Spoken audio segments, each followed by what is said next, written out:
From the Income Protection Journal, you're listening to the Income Protection Journal podcast with Jamie Fleischner. Most people build their financial life on a simple expectation that their income will always be there. It's the money that pays off student loans, supports families, funds retirement, and allows professionals to grow into the lives they've worked so hard to create. But the truth is, your income is your most important financial asset, and one most people fail to protect properly. Today's episode is all about making disability insurance simple, clear, and understandable, even if you know nothing about it.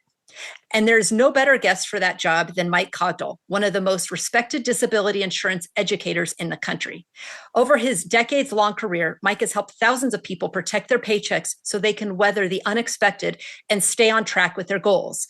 He is a company carrier-side authority whose perspective informs how buyers should think about disability insurance. In this episode, he's going to explain how companies see risk and why buyers misunderstand it. Mike, welcome to the podcast. Well, Jamie, thanks for having me. It's been a long time. I was just trying to think here how long we've known one another, and I think that I'm getting so old. I think it's been since 1995, so 31 years. 31 years. Yes, a long time. We're not the same age, as you well know. Still feel that way, yeah. Yeah, I still feel that way as well. 31 years. Let's kind of start out with just the basics. So when somebody first hears the term disability insurance, explain it in very simple terms.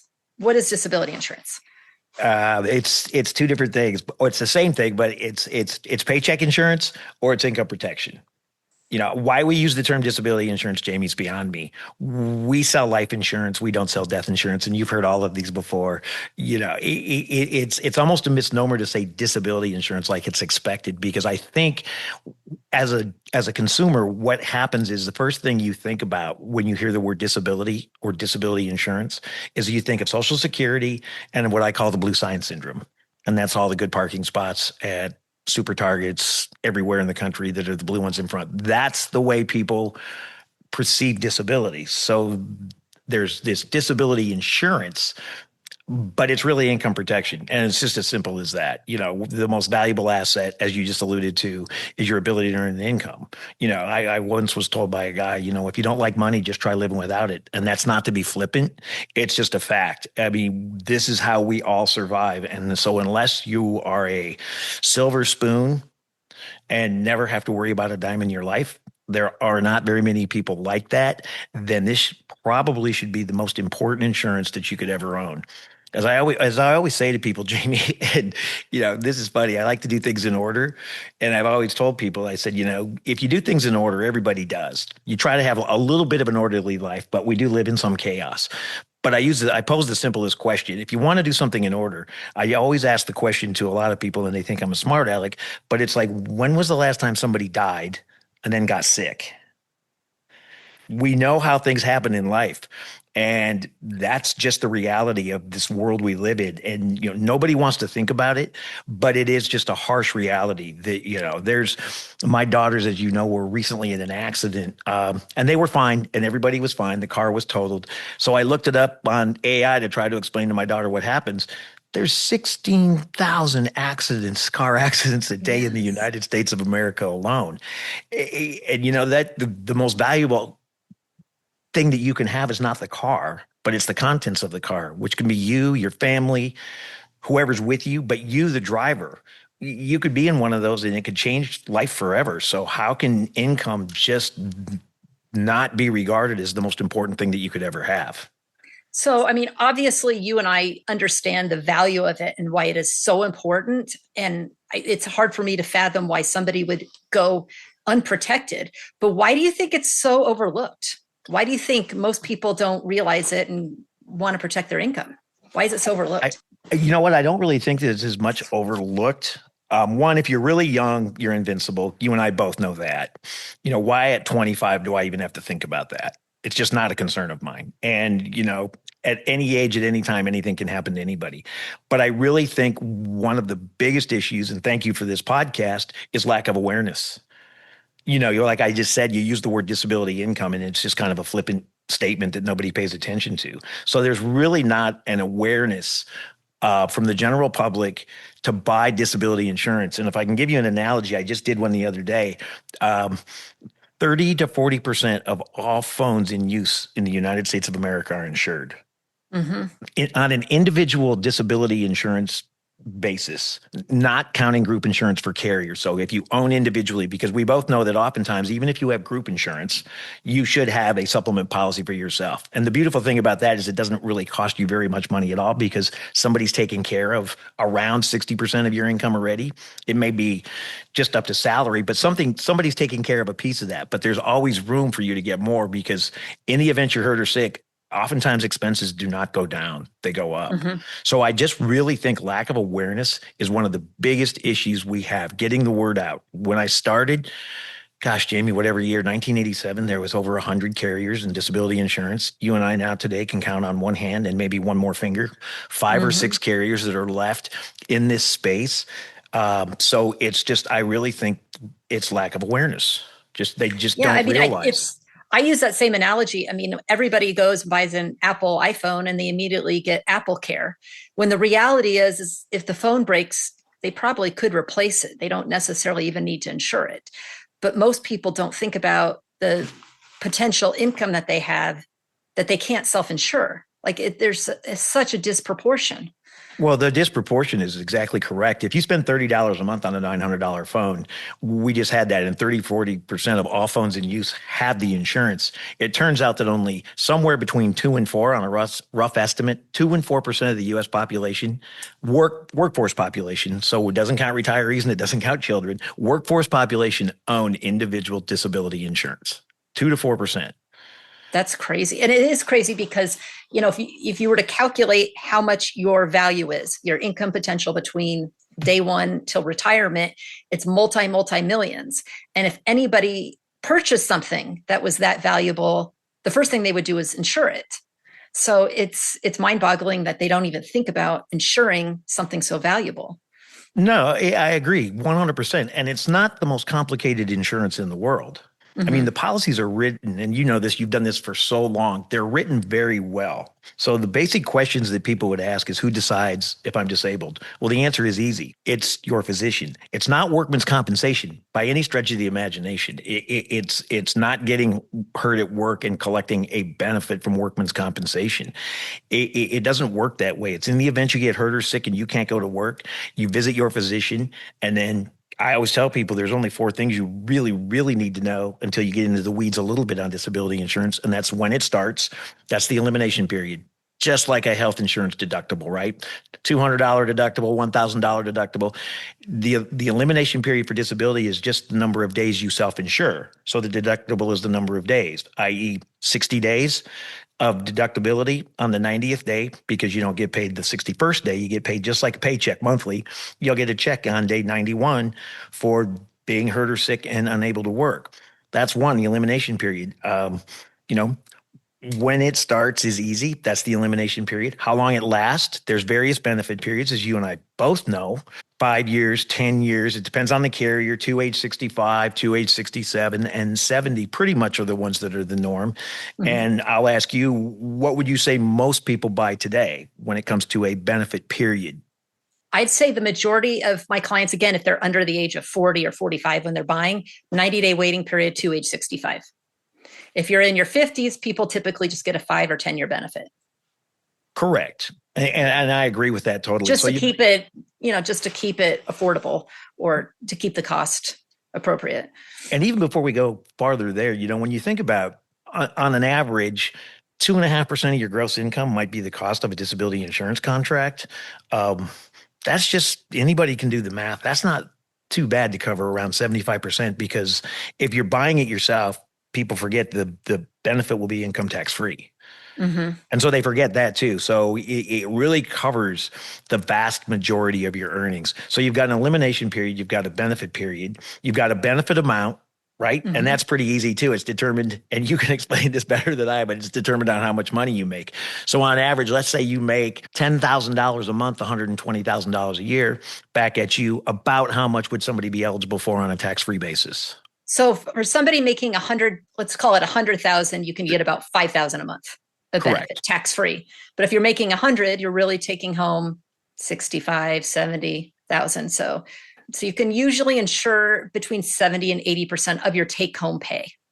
And then Correct. depending on your age and your gender, it'll cost between 1% and 3%. More expensive if you're female, less expensive if you're male, more expensive if you're older. So. And we should also note that the younger you are, the less expensive it is, and those rates are locked forever. It's a guaranteed contract, not a promise contract. And there's nothing wrong with group insurance, but group insurances are almost like a promise to pay because there's a lot more moving parts. This is guaranteed. You own your monthly benefit. That $5,000 for that stated premium, you're the only one that can change that. Mm-hmm. If you want to increase the coverage, you can do that, provided that you're insurable. But there's also riders that can protect you from that. And if you want to reduce the benefit, you can do that. If you want to keep it exactly the same for $55 a month or $80 a month, you can do that until the day you retire, and nothing ever has to change. And then the last thing people are concerned about, or really need to know, not concerned, is how much does it cost? And we just touched on that briefly. It's around 1% to 3% of your income annually. Mm-hmm. And so it's not, if you think about this insurance as a cost per 100 of insurance. So how much, does it cost to buy $100 or $1,000 unit of this insurance or whatever?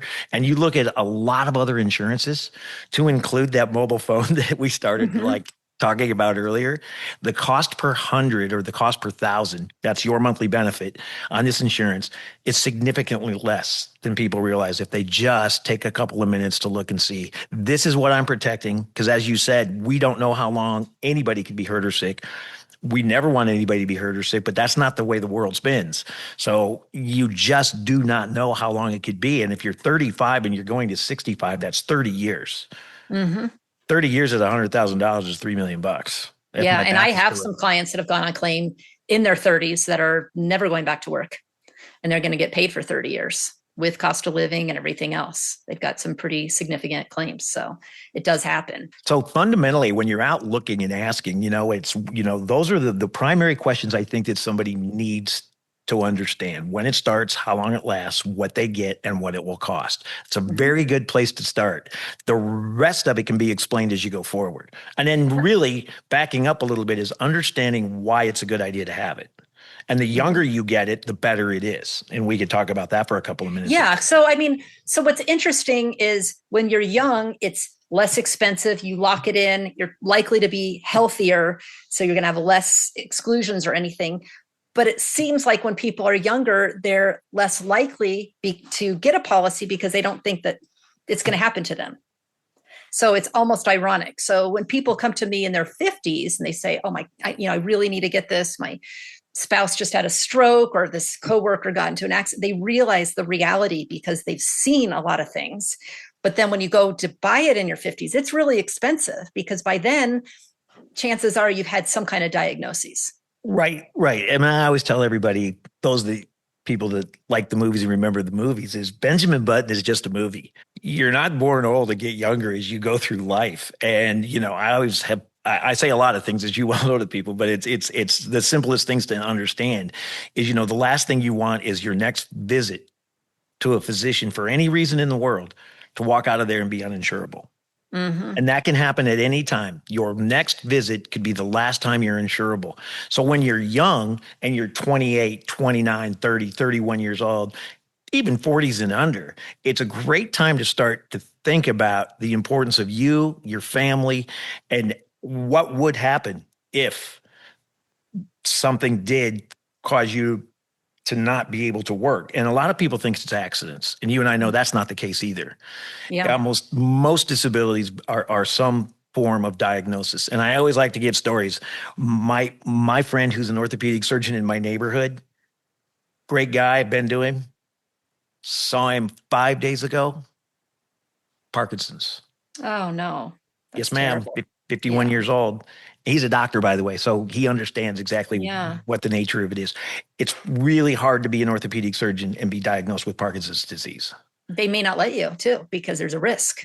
I don't even know. I would say probably not. I'm not medical malpractice insurance. I know nothing about it really, but I would say it's going to be difficult to work. Plus, he's just got a whole ton of things to navigate right now when you get Yeah. a diagnosis like that, with one child in high school and two in college, one in grad school Wow. and the other one junior in college. This is what So, happens just yeah. out of the So go blue. back to you're using the term insurable. So some people may not know what that means, insurable. So go back to what that is and how the company looks at your application through an insurability lens.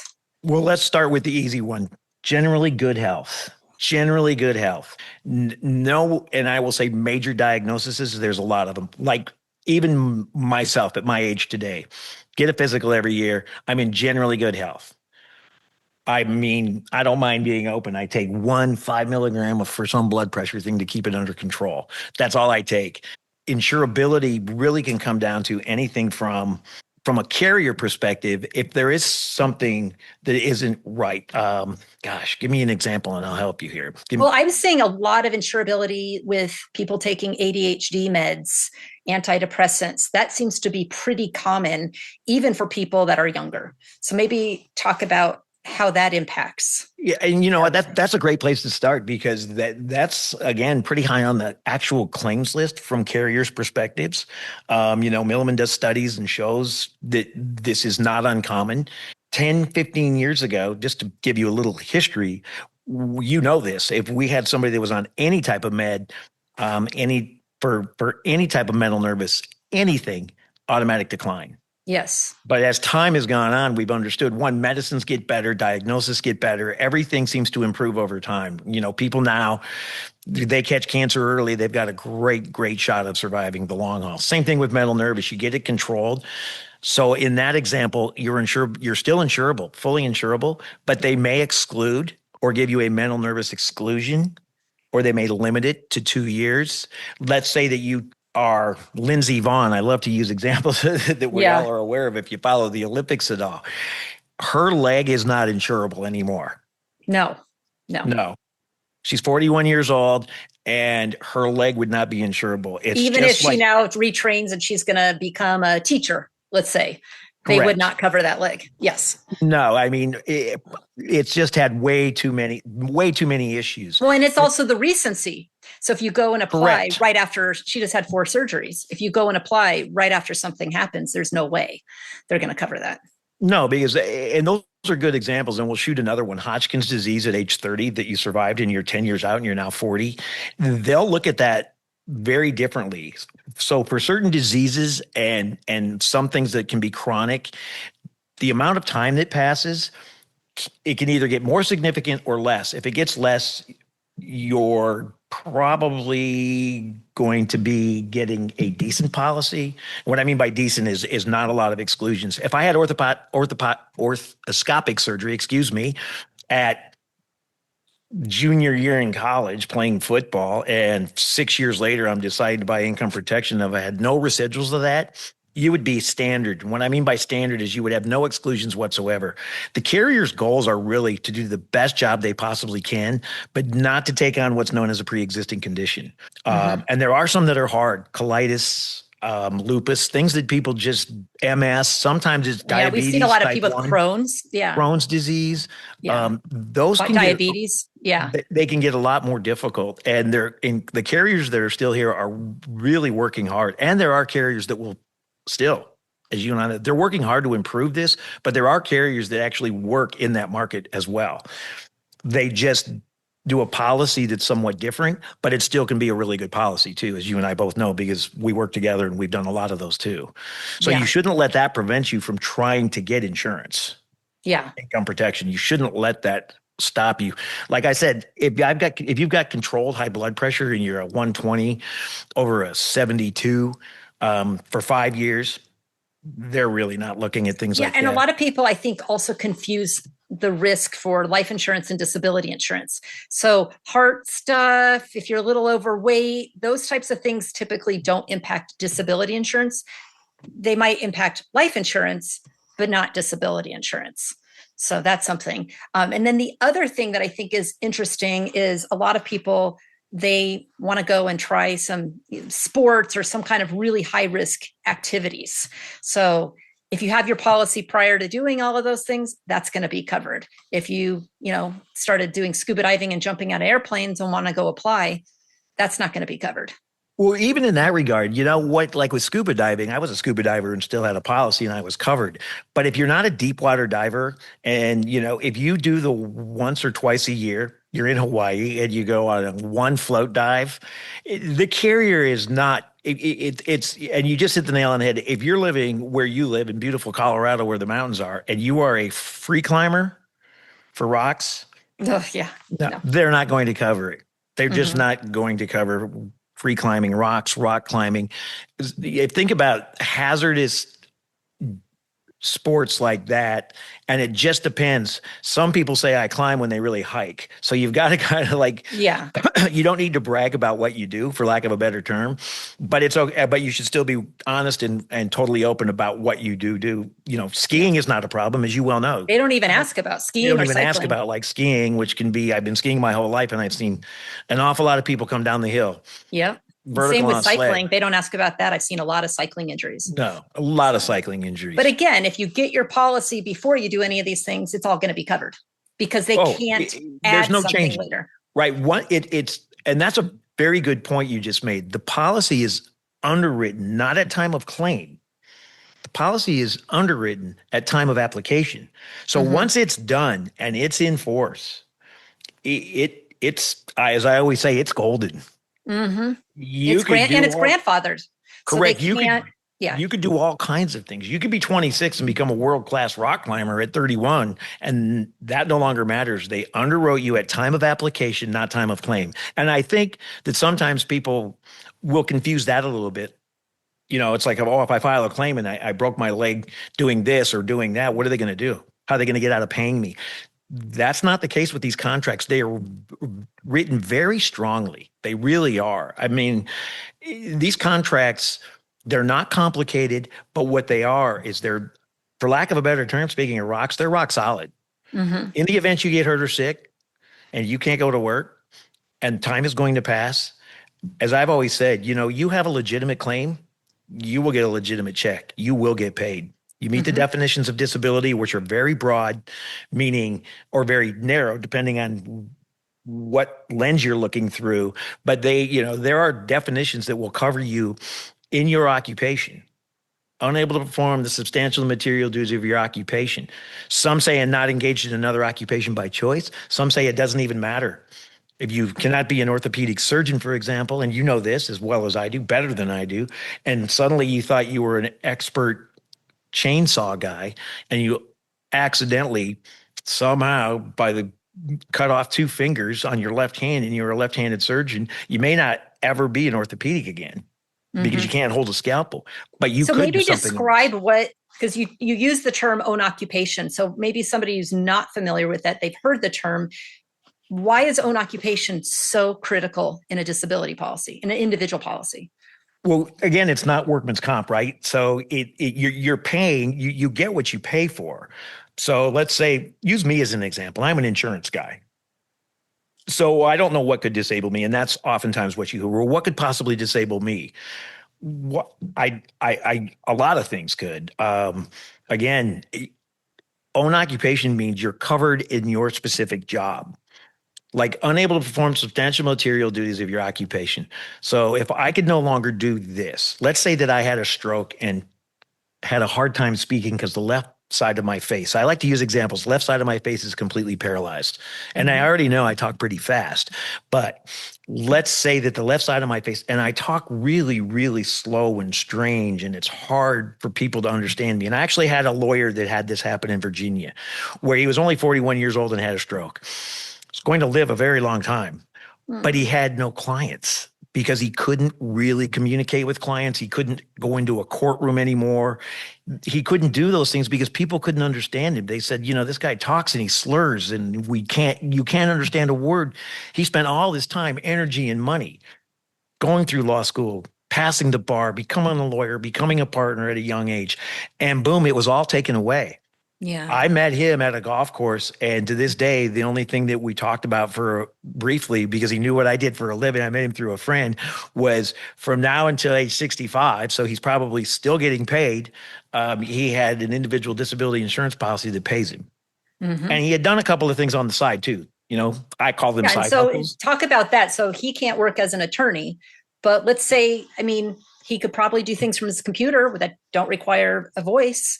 He could do research. He could, do consulting work by typing. Explain how that would be impacted with an own occupation contract. With own occupation, it becomes fairly simple. Is how do you earn your money? And if you're an attorney and you're a litigator, you know how you earn your money. You may still be able to do it in a lot of ways, but there are ways that it can be taken away from you. And if it's taken away, then you legitimately have a claim. You could go be a researcher, but then you end up almost like a law clerk. You're no longer an attorney. Whether you keep your JD, if you can't do your profession, you're covered. I always tell people it's like an orthopedic surgeon, and I use those because they're easiest example I can give. An orthopedic surgeon, I say, has 3 phases to their job. They diagnose you, they cut you, fix you, and then they see you for the rehab and send you off to the rehab people and check to make sure you're okay. I just went through this with carpal tunnel, so I know exactly how it works. I'm not going to you, Jamie, as an orthopedic surgeon, if you're not going to perform my surgery. I may go for a second opinion, but I'm going, whoever I'm finally consulting with is the one that's going to do the surgery. I don't ask you to do it to have somebody else do it instead. That would seem a little odd. So think about those 3 phases. If you can't do the middle phase, then you're done. You may still be able to do something in medicine. You may still be able to go. I've had people retrain and do psychiatry or radiology. Yeah, you could retrain. There's a lot of things you could do. There are people that go and teach, as a matter of fact. Yeah, I've had people. Went to the University of Arizona to teach. That's a really good example, but can't do the specifics of their job anymore. And they stay on claim. But the benefit of the own occupation, you also don't have the company saying, we think you're capable of doing this. Yeah, and that could be the risk of a group policy. So explain how the difference between, let's say the orthopedic surgeon has the individual policy, and then they also have a policy through their employer. Well, there's a difference in price on group and individual, and people always ask, well, what's the difference? Well, a group policy is designed to get you back to work as quickly as they possibly can, even make accommodations if they can, do all the right things, because if the employer is paying for your policy, right? So it's a group policy. The employer is paying for everybody. That's good for the employer, but it's also good for the employer to figure out how to get you back to work as quickly as they can. Because if they have a whole bunch of people, it just makes sense. It's the law of numbers. A whole bunch of people go out on claim. The next time they go to get a group insurance policy or renew it, the price will go up. Or they'll have to go find another carrier or all of those types of things. This policy is you and you alone. And then a lot of those group policies, like in that case, they might say you have to be totally disabled, not capable of being gainfully employed. So again, he's, has carpal tunnel or Parkinson's and he can't work. They might say, well, you're well educated.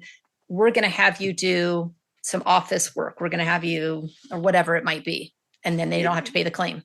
And that's a very good point. There's a lot of moving parts to the, it's like apples and oranges. They're both fruit. Okay, that's fine. That's kind of like talking about group and individual. A group may require consecutive days of disability. And there are oftentimes, let's say if you're cancer, you're not consecutively disabled every single day. You know what, if you go to chemo and you're in and out and then you go back to work for 3 weeks, and I know lots of people, because I've been around for a while, that do this, if they don't ever quite get it satisfied to actually go for benefits you have to apply typically for Social Security benefits with your group disability.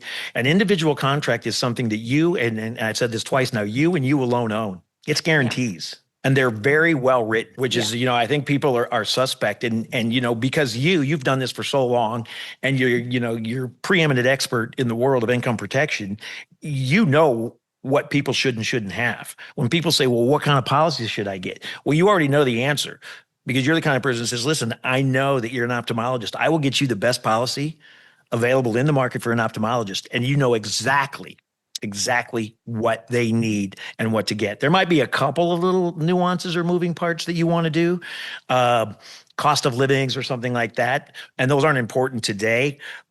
but you're the preeminent expert that knows exactly. You've seen every occupation that there is.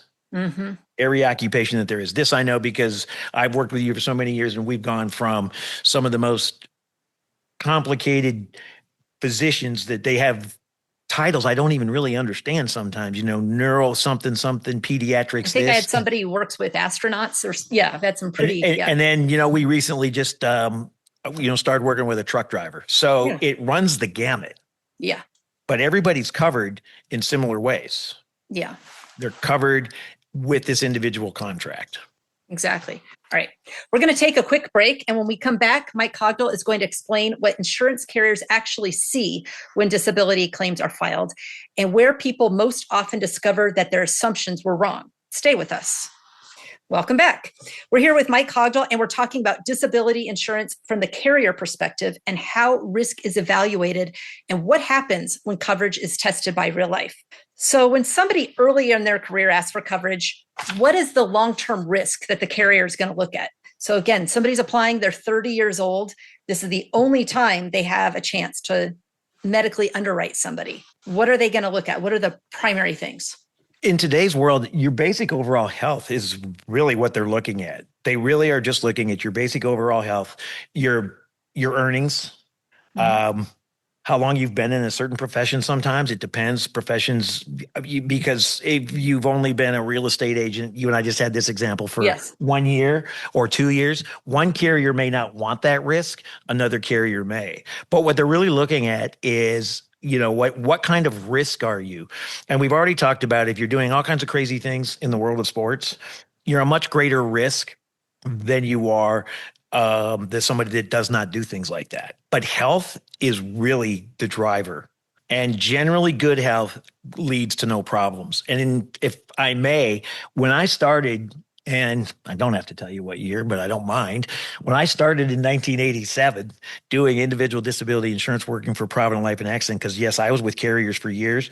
I'm not a claims expert. I never paid claims, but I've worked with claims heads of claim, people that pay claims. What they're really looking for is, it's almost like an algorithm.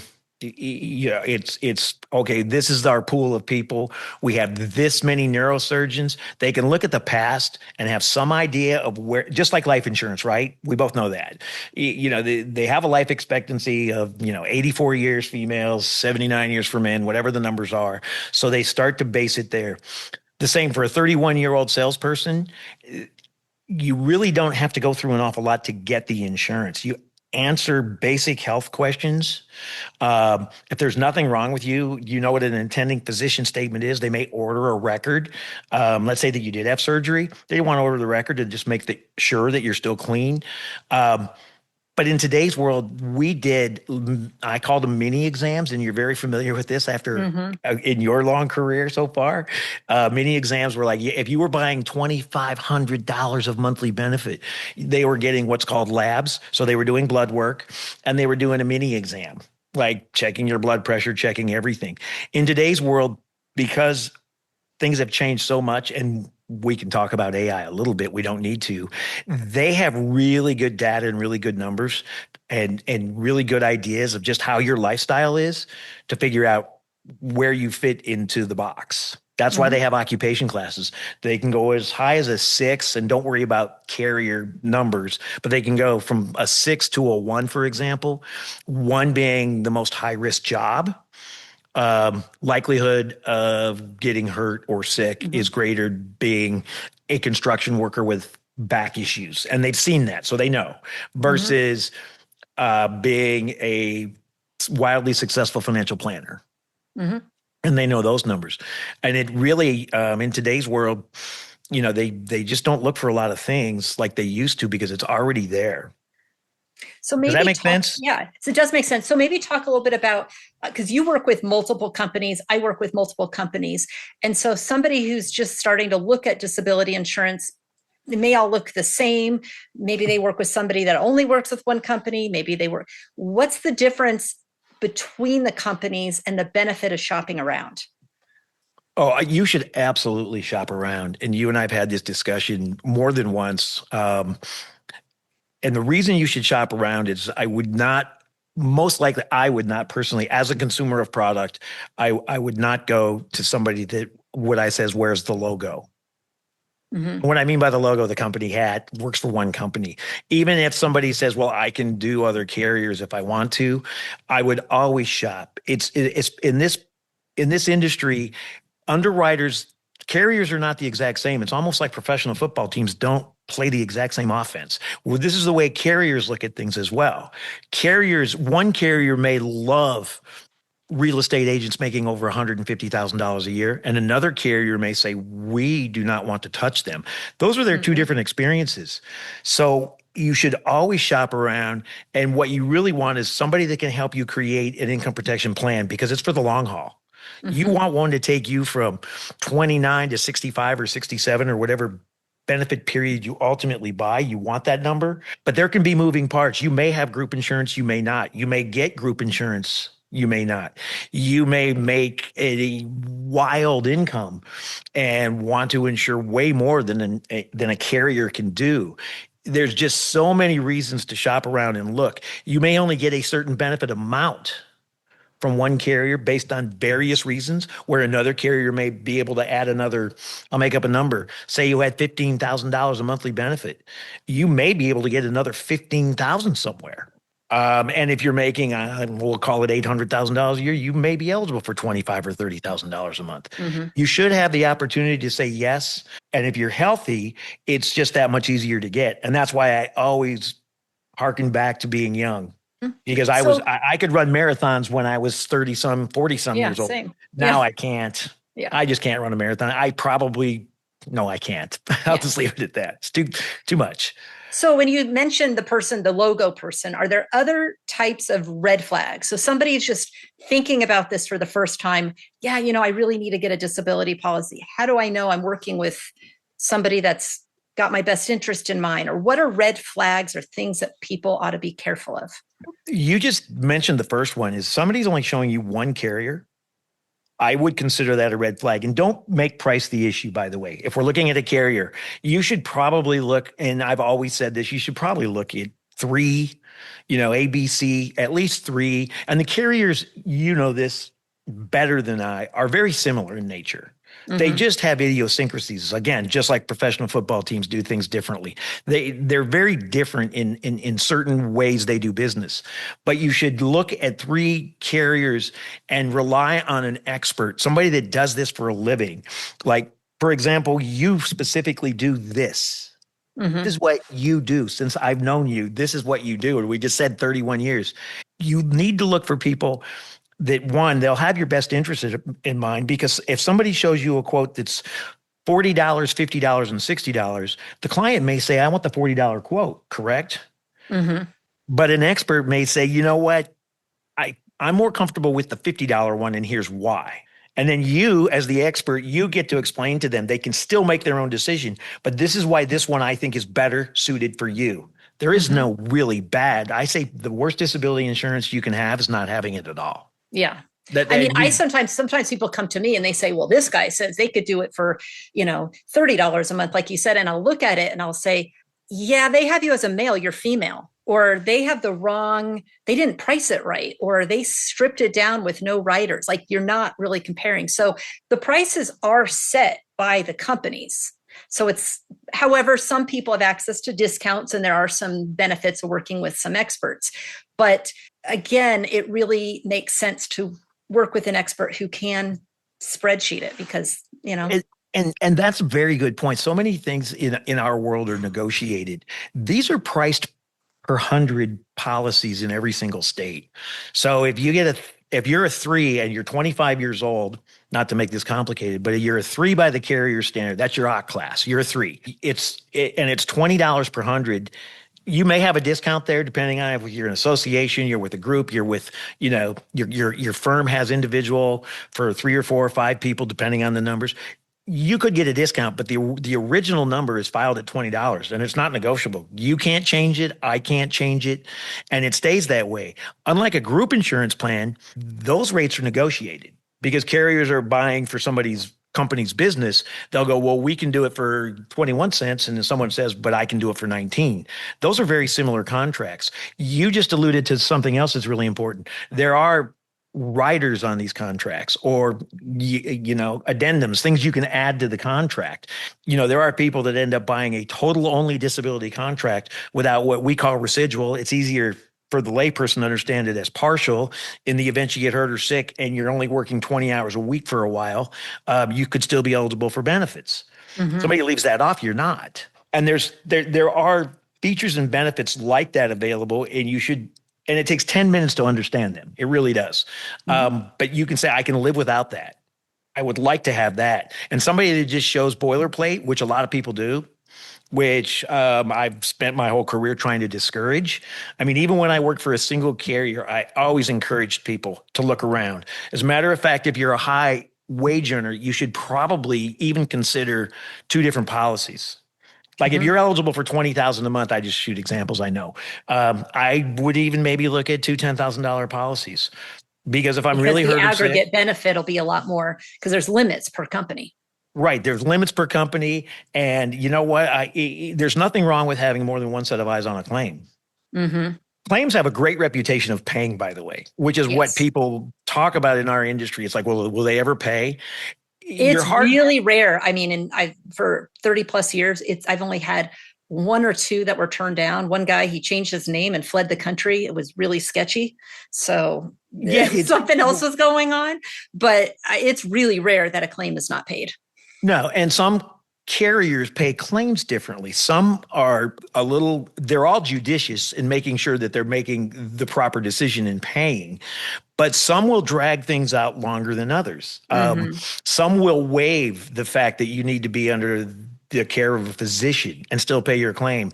Give you an example. If you become paralyzed and you're never going to walk again, that becomes fairly obvious. There could be a carrier that still quarterly requires you to prove that, you're in a wheelchair, which is just, it doesn't make sense. So not all carriers are created equal. They're all good, but they just do things differently. And again, back to what we talked about before, certain carriers are more suited to certain occupations and certain job titles than other carriers. Some carriers do a much better job in what I call the blue gray collar world, which really doesn't exist anymore because we're in an electrical world and a tech world and not a mechanical world. But the truck driver guy, we did a blue collar the truck driver who works, 6 days a week and helps load and unload and does all kinds of things may be a completely different risk than, again, our neurosurgeon. Yes. And there's a different carrier for the truck driver than there is for the neurosurgeon. And it makes good sense. You mentioned negotiable. And so this is something that you've helped me with over the years when there are certain extenuating circumstances. So when somebody gets underwritten and they get an offer that they don't like, is it negotiable? Is it worth shopping around to other companies to see if they can get a better offer? The first thing is rely on the expert that you're dealing with, such as yourself. And I say that because this is something that you and I do a lot. I still got pretty strong ties to the carriers, and go back to the carrier because sometimes they've only got, and you said this 15 minutes ago, they get one look. And sometimes that look is just not correct or all the information was missing. I have had, again, I love examples. I had a guy that was a triathlete, basically world class, and also a very successful businessman. And he went to a chiropractor for not adjustments. He went to a chiropractor almost for massage therapy, and they excluded his back. And of course, by the time I got done explaining and let them look this guy up and see who he was and what he really did, he didn't have an exclusion on his back anymore. That takes advocacy from the broker too. Oh, absolutely. The broker has to be your advocate. It's just like in-house sales. They have to be on your team 100%. You've got to go until the answer is finally no, because there are mistakes that are made by everybody. There are sometimes height weight issues, right? But they don't know the build of the person. They didn't take a picture. They didn't send in a. Yeah, I've had that quite a bit where people, I had a guy who was a cop who was really built, weightlifting all the time. And they said, oh, he's overweight. He's not overweight in the same way as somebody who's obese. You get the opportunity based on the chart. And so after we explained it, it was fine. Right. You get the opportunity to say, you know what? Well, the BMI is within range, body mass index, because look at this human being. and look who and what they are. And they say, okay, oftentimes just your relationship, because it's important for good producer to have good relationships with the carriers, because oftentimes they just go by a book and the book can be negotiated. Another example, if somebody is overweight, just overweight but losing weight, and they say, we're going to make a 50% rating. And what that means is instead of $100 a month in premium, we're charging you $150, but they're losing weight. We oftentimes can have the ability to go back and say, we're really on the right path here. What about 25%?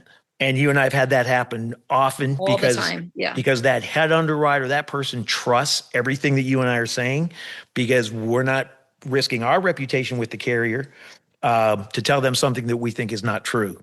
So there is room to negotiate, and there is room to look at other carriers. Oftentimes, you don't need to apply a bunch of places. Sometimes can get a little silly, but people do it. I usually tell people not to do that. I try to do some stuff on the front end, because the carriers will know if you apply to 3 simultaneously, they're going to say, why are we going to put in effort if you're not even going to take the policy? We know you're applying elsewhere. So you want to disclose if you are applying to more than one and you're planning to keep more than one. Sometimes that is beneficial, because you can say, well, this carrier didn't put an exclusion, and you can sometimes negotiate. And that's been known to happen an awful lot as well. There's, it's not like they share information, but they do share. I mean, there are ways to find out, medical information, but you get an offer back from a carrier that you don't like. First, you go back to that carrier, figure out what it is you don't like. And some things you just can't do anything about. Yeah. I mean, if you're going to have some kind of exclusion that just can't be removed, it is what it is. Because then the carrier that you go to next would say, no, they were right on. They were spot on. There's many, many things like that, which are just obvious. Yeah. Just obvious. Well, we make sure, when somebody gets a back exclusion, put in except fracture and burns on the policy. And a lot of times people aren't aware of that. So, you've had back problems, but if you get into a car accident and break your back or fracture your back, it will actually be covered. And so that's something that a lot of people aren't even aware of. And that's where your expertise comes in as well, because that's exactly correct. It's did that pre-existing condition cause the disability? And if the answer is no, then they're going down the path of covering that disability. And your example was perfect. Yeah. So it's not a back strain. It was a fracture, and that will be covered. So that needs to be relayed to the client. So to kind of summarize, based on everything that we talked about, the different myths and what to look for in a policy, what would be just your basic advice to somebody who's thinking about this for the first time? Well, other than to call you, sorry, but really, I mean, I've worked with you for 31 years. Yeah. We've been together a very long time. My advice would be you need to seek out somebody that does disability insurance or income protection, as I like to refer to it. I've spent years trying to get the whole carriers in the world, all the carriers in the world, to change it to income protection, but that's not going to happen. So if you hear the word disability insurance in your brain, you should think not disability insurance, but income protection. But what I would do is, what you really need to know is the person that is showing you this coverage absolutely has a thorough background, understanding, and knowledge of how this works. As I said, it's not complicated, but there can be moving parts, just like anything else. There's a lot of moving parts to it, and it's really good to have somebody that's in this industry, and specifically in this industry. Mm-hmm. And then what I mean this industry is, I don't mean, and there are people that do all kinds of holistic financial planning that are good disability insurance producers. But there's really good disability insurance producers out there that focus on income planning protection. And that's what I call it. Yeah. That's what they do. First and foremost, because like I said, when was the last time somebody died and then got sick? You do things in order. Your paycheck is probably the most vital thing. It really is. Your ability to earn an income. I can't think of anything more important other than having your health. And that's where we go back to being young most of the time. And we will touch on this for 1 second. Being young, most likely you are healthy enough to just get a regular good income protection plan. And number 2 is you have the ability to lock in your health, which we haven't really discussed, for the entire rest of your working career. Mm-hmm. there are things, and that's things that people skip too. You can get what's known as a future increase option. And just like a life insurance, you can have future insurability by only having to show how much money you currently earn. Because if you went from, let's use a resident that goes from making maybe $80,000 a year, and you know better than I, they may sign a contract for $250. Mm-hmm. You know what? They only had so much at the $80,000. We'll call it $3,000 a month. At $250, they might be eligible for $8,000, $9,000 a month, $10,000 a month. And if they've had any change, anything in between, yep, they could have to re-underwrite. If you get a policy, I think the most important feature, and not besides on occupation, I think that's important, but I think your insurability is the most important item you can have.